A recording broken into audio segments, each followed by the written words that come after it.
السلام علیکم ورحمۃ اللہ وبرکاتہ۔ کل ایک دوست نے جو ہے وہ سوال کیا مجھ سے کہ بھائی بڑے تم وظیفے بتاتے پھرتے ہو لوگوں کو، ٹھیک ہے، بڑے عمل بتاتے ہو، بڑے وظائف بتاتے ہو، نوکری کے لیے یہ وظیفہ پڑھو، فلاں چیز کے لیے یہ وظیفہ پڑھو، تم خود مولوی جو ہے تم کون سے وظائف پڑھتے ہو، تمہارے کیا معمولات ہیں، تم کون سے اعمال کرتے ہو، بھائی یہ بتاؤ، ٹھیک ہے۔ یعنی اس کا سوال کرنے کا مقصد یہی تھا کہ آپ کون سا وظیفہ پڑھتے ہیں، آپ کون سا عمل کرتے ہیں۔ بھائی ہم بھی عمل کرتے ہیں، ہم بھی وظائف پڑھتے ہیں، ایسی بات نہیں ہے کہ ہم صرف لوگوں کو بتاتے ہیں، ہم عمل نہیں کرتے۔ اور بعض لوگ کہتے ہیں کہ بھائی مولوی جو ہے مولویوں کو کیا ان کے بیوی بچے نہیں ہیں، کیا ان کی ضروریات نہیں ہیں، کیا ان کے پیچھے جنات نہیں پڑتے، کیا ان کے اوپر جو ہے نظر بد اور جو ہے کالے جادو کا اثر نہیں ہوتا، وہ خود کون سے وظیفے پڑھتے ہیں، وہ خود کون سے اعمال کرتے ہیں۔ دیکھیں میں سب سے پہلے ہمیشہ یہ بات کرتا رہتا ہوں کہ سب سے بڑا وظیفہ تو یہ ہے کہ آپ اللہ کی طرف رجوع کریں، 5 وقت کی نماز پابندی سے ادا کریں۔ کوئی بھی مسئلہ ہو، کوئی بھی تکلیف ہو، کوئی بھی پریشانی ہو، کوئی بھی بات سامنے آ جائے،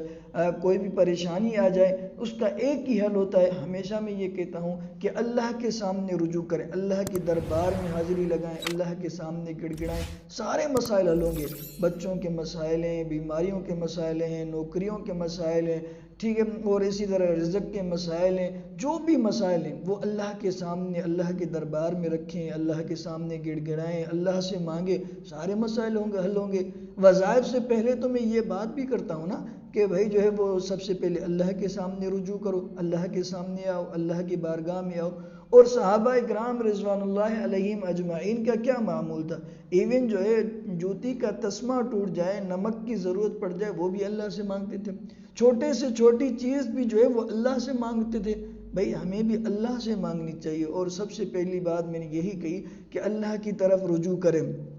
5 وقت کی نماز پابندی سے ادا کریں، کثرت سے استغفار پڑھیں، بہت زیادہ استغفار پڑھیں۔ ظاہری بات جب آپ اپنے گناہوں کی معافی جو ہے اللہ سے مانگتے رہیں گے، اپنے گناہوں کا اقرار کر کے اللہ سے معافی مانگتے رہیں گے، یقیناً وہ ستار ہے، وہ غفار ہے، وہ رحم کرے گا، آپ کی فریادیں سنے گا، آپ کے مسائل سنے گا، کیوں نہیں سنے گا، ہمارا رب ہے، وہ تو جو ہے کہتا ہے کہ مجھ سے مانگو، وہ خوش ہوتا ہے، وہ نہ مانگنے پہ ناراض ہوتا ہے، مانگنے سے تو وہ خوش ہوتا ہے۔ اسی طرح درود پاک کی کثرت، ٹھیک ہے، درود پاک کی کثرت بہت زیادہ اہم ہے۔ یا ایھا الذین آمنوا صلوا علیہ وسلموا تسلیما، ایمان والو اللہ کے رسول پر جو ہے وہ صلاۃ و سلام ہو، درود پاک ہو۔ جب مومن بندہ اللہ کے رسول پر درود پاک کا ہدیہ بھیجتا ہے، ان کی طرف بھیجتا ہے، تو جتنی مرتبہ بھیجے گا فرشتے اتنی مرتبہ جو ہے اللہ کے رسول صلی اللہ علیہ وسلم کی بارگاہ میں جو ہے وہ ہمارا نام لیں گے کہ فلاں کا بیٹا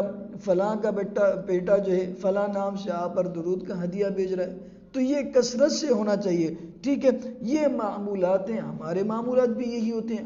میں بھی خود یہی چیزیں پڑھتا ہوں نا، 5 وقت کی نماز ہوتی ہے، اور روزانہ کی مصنون دعائیں، بھائی مسجد میں داخل ہونے کی دعا، مسجد میں نکلنے کی دعا، بیت الخلاء میں جانے کی دعا، بیت الخلاء سے نکلنے کی دعا، ٹھیک ہے، سونے سے پہلے کی دعا، اٹھنے کے بعد کی دعا، یہ مصنون دعائیں جتنے بھی ہیں، کھانے سے پہلے کی دعا، کھانے کے بعد کی دعا، یہ ان دعاؤں کا معمول آپ بھی کریں، ہم بھی کرتے ہیں۔ ساتھ ساتھ میرا معمول یہ بھی ہے کہ جو ہے وہ میں تلاوت قرآن کریم کرتا ہوں، آپ بھی کریں، ہر مسلمان کو کرنی چاہیے، روزانہ تلاوت قرآن کریم کریں، کوئی دن ناگہ نہ چھوڑے، ایون جو ہے آپ کو ایک آیت ایک رکوع پڑھنے کا موقع ملے آپ پڑھیں، کوئی دن ناگہ نہ چھوڑے، روزانہ قرآن کریم کی تلاوت کریں۔ مجھے بسا اوقات سفر کی وجہ سے یا ایسے ہی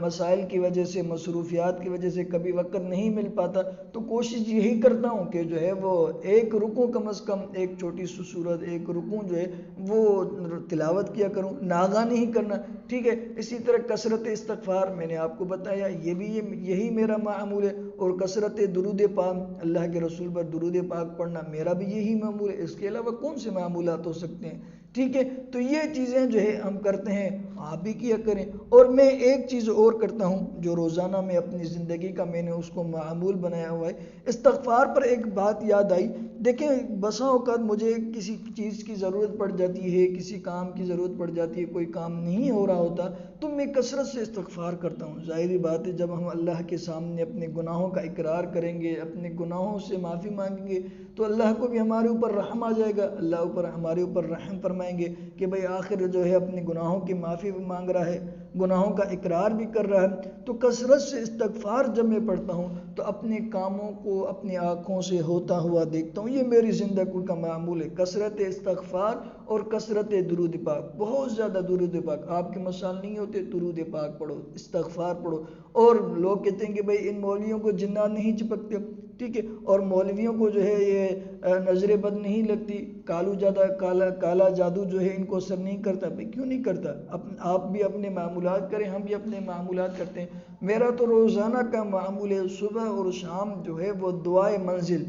آپ کو جو ہے یوٹیوب پہ مل جائے گی، اور جو ہے آپ پلے اسٹور سے بھی یہ اپلیکیشن ڈاؤن لوڈ کر سکتے ہیں، کتابی شکل میں بھی مل جاتی ہے۔ اس کے اندر قرآنی آیات ہیں جو احادیث سے ثابت ہیں۔ وہ دعائے منزل جو ہے وہ نظر بد سے، کالے جادو سے، جنات سے آپ کی حفاظت کرتی ہے۔